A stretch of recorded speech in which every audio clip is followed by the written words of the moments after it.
ಧರ್ಮಸ್ಥಳದ ಮಂಜುನಾಥ ಸ್ವಾಮಿಯ ಹೆಸರನ್ನ ಎತ್ಕೊಂಡು ಅಥವಾ ಧರ್ಮಸ್ಥಳದ ಹೆಸರನ್ನ ಎತ್ಕೊಂಡು ಯಾರ್ಯಾರು ಅಪಪ್ರಚಾರವನ್ನು ನಡೆಸ್ತಾ ಇದ್ದಾರೆ ಆ ಎಲ್ರಿಗೂ ಕೂಡ ಆ ಭಗವಂತ ಶ್ರೀ ಮಂಜುನಾಥ ಸ್ವಾಮಿ ಸದ್ಬುದ್ಧಿಯನ್ನು ಕೊಡಲಿ.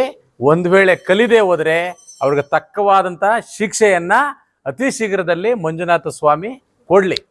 ಯಾಕೆಂದರೆ ಇಡೀ ಪ್ರಪಂಚದಲ್ಲಿ ಧರ್ಮಸ್ಥಳ ಏನಿದೆ, ಇಷ್ಟು ಧರ್ಮಸ್ಥಳ, ಈ ಥರ ಧರ್ಮಸ್ಥಳ ಅಂದರೆ ನಮಗೆ ಹಿಂದೂಗಳಿಗೆ ಭಾಳ ಮುಖ್ಯವಾದಂಥ ಧಾರ್ಮಿಕವಾದಂಥ ಒಳ್ಳೆ ಕ್ಷೇತ್ರ ಇದು ಧರ್ಮಸ್ಥಳ ಅನ್ನೋದು. ಇಂಥ ಧರ್ಮಸ್ಥಳದಲ್ಲಿ ಧರ್ಮ ಖಂಡಿತವಾಗೂ ಇದೆ. ಅದಕ್ಕೋಸ್ಕರನೇ ಆ ಭಗವಂತನ ಮುಂದೆ ನಾವೆಲ್ಲರೂ ಕೂಡ ಬಂದಿದ್ದೀವಿ. ಭಗವಂತನಿಗೆ ಒಪ್ಪಿಸ್ಲಿಕ್ಕೆ ನಂಬಿಕೆನೇ ನಮಗೆ ದೇವರು. ದಯಮಾಡಿ ಎಲ್ಲರೂ ಅರ್ಥ ಮಾಡ್ಕೋಬೇಕು. ನಾವು ನಮ್ಮ ಹಿಂದೂ ಧರ್ಮದ ಧಾರ್ಮಿಕ ದೇವಸ್ಥಾನಗಳನ್ನ ನಾವು ಉಳಿಸ್ಬೇಕಾದ್ರೆ ನಾವೆಲ್ಲರೂ ಕೂಡ ಮಂಜುನಾಥನ ಸ್ವಾಮಿ ಹತ್ರ ಕೇಳ್ಕೋಬೇಕು. ಯಾರ್ಯಾರು ಅಪಪ್ರಚಾರವನ್ನು ಮಾಡ್ತಾ ಇದ್ದೀರಾ ನಿಮ್ಮೆಲ್ರಿಗೂ ಮಂಜುನಾಥ ಸ್ವಾಮಿ ನಂಬಿಕೆ ನೀವೇ ಎಲ್ಲದಕ್ಕೂ ನೀವೇ ಕೂತಿರುವಾಗ ದಯಮಾಡಿ ಅವರೆಲ್ರಿಗೂ ನೀವೇ ಶಿಕ್ಷೆ ಕೊಡಬೇಕು, ನೀವೇ ಬುದ್ಧಿ ಕಲಿಸ್ಬೇಕು, ಅಂಥವ್ರ ಬಾಯಿ ಮುಚ್ಚಿಸ್ಬೇಕು.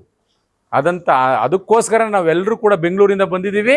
ಬಂದು ಇಲ್ಲಿ ಉರುಳು ಸೇವೆ ಮಾಡಿದ್ದಾರೆ ಎಲ್ಲ ನಮ್ಮ ಕನ್ನಡಿಗರ ರಕ್ಷಣಾ ವೇದಿಕೆ ಎಲ್ಲ ಮಹಿಳಾ ಕಾರ್ಯಕರ್ತರು. ಅವ್ರಿಗೂ ಮತ್ತು ಅವ್ರ ಕುಟುಂಬಕ್ಕೂ ಒಳ್ಳೆಯದಾಗಲಿ. ಮಂಜುನಾಥ ಸ್ವಾಮಿಲಿ ಮತ್ತೊಮ್ಮೆ ನಾವು ಕೈ ಮುಗಿದು ವಿನಂತಿ ಮಾಡ್ತೀವಿ, ವಿಶೇಷವಾದಂಥ ಪ್ರಾರ್ಥನೆ ಮಾಡ್ತೀವಿ. ಮತ್ತೊಮ್ಮೆ ಧರ್ಮಸ್ಥಳದ ಹೆಸರು ಅಜರಾಮರವಾಗಿ ಇತಿಹಾಸದಲ್ಲಿ ಉಳಿಲಿ.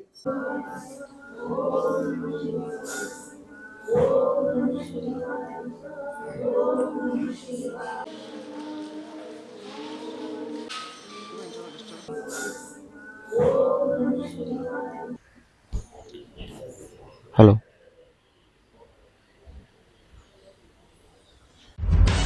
ನಿಖರ ಸುದ್ದಿ, ಸದಭಿರುಚಿಯ ಕಾರ್ಯಕ್ರಮ. ನೀವು ನೋಡ್ತಾ ಇದ್ದೀರಾ ಕಹಳೆ ನ್ಯೂಸ್, ಸಮಾಜದ ಜಾಗೃತಿಗಾಗಿ ವಸ್ತುನಿಷ್ಠ ವರದಿ.